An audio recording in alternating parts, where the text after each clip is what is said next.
we begin at the White House, where President Biden is expected to sign more executive orders today, focusing on the volatile economy as he continues to navigate his first few days in office. It follows yesterday's action where the president took aim at COVID-19, expanding the federal government's power to curb the pandemic. Debra Alfarone is following the very latest on Capitol Hill.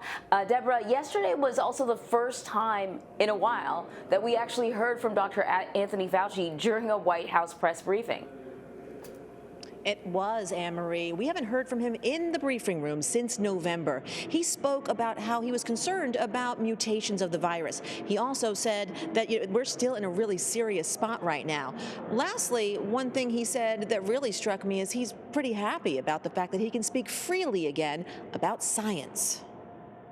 This is a wartime undertaking. President Biden is promising a full-scale attack against COVID-19. We didn't get into this mess overnight.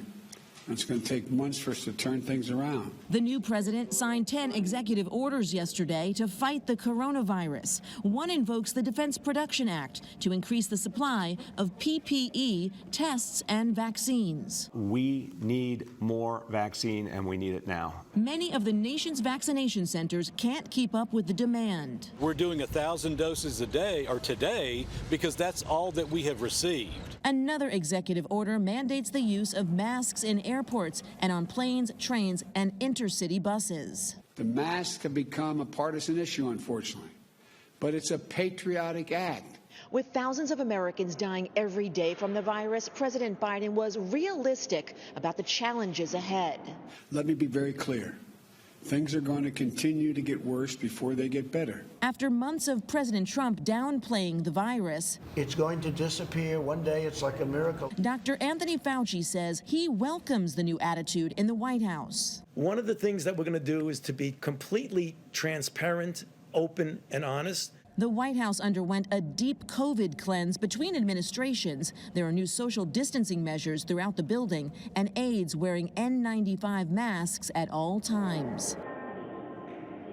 As for President Biden's plan to vaccinate 100 million Americans in 100 days, some health experts say it's really not aggressive enough. Right now, we're at a point where they're having 1 million shots a day. So some people say, hey, we should have a little bit more than that. Some Republicans even say 200 million, 300 million in the first 100 days. Anne-Marie.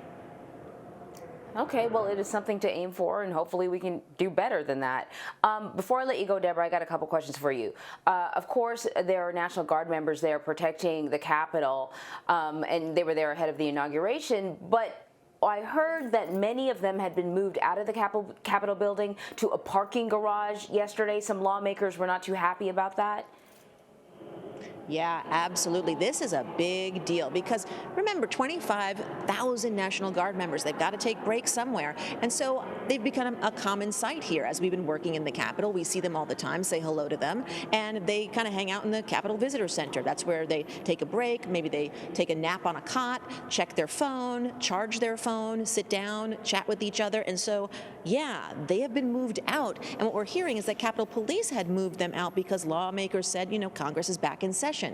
However, that drew swift criticism. People were not happy. Senator Tammy Duckworth was one of them, said, this is not going to fly.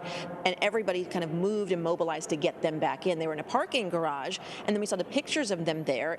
Obviously, much different accommodations. I came in early this morning. I looked around, didn't see anyone. Later on, checked again, talked to a couple of people, and most of the Guard members I spoke to said, yeah, they're happy to be back in, but, they come here to do a job, and that's the job they'll do. And then one more thing. The Senate is back in session. 2 new senators were sworn in on Wednesday, which means it's a 50-50 split in the Senate between the Democrats and the Republicans. Kamala Harris, the vice president, will be the tiebreaker. But there are negotiations underway now to figure out how to share that power. There are committees that need to be divided. What can you tell us about how those negotiations are going?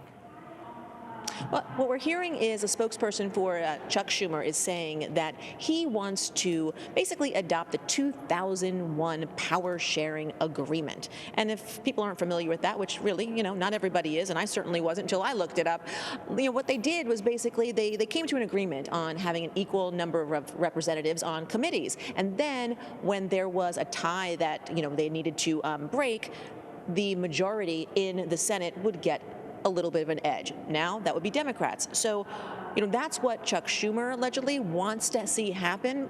Think about how different that is from when Mitch McConnell was in power in the Senate. Certainly, many times there were things that passed the House that just got killed in the Senate. So we'll have to wait and see what happens. But that seems to be what Schumer wants to do.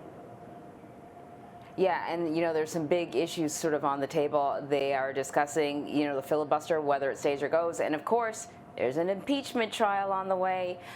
Deborah, thank you so much.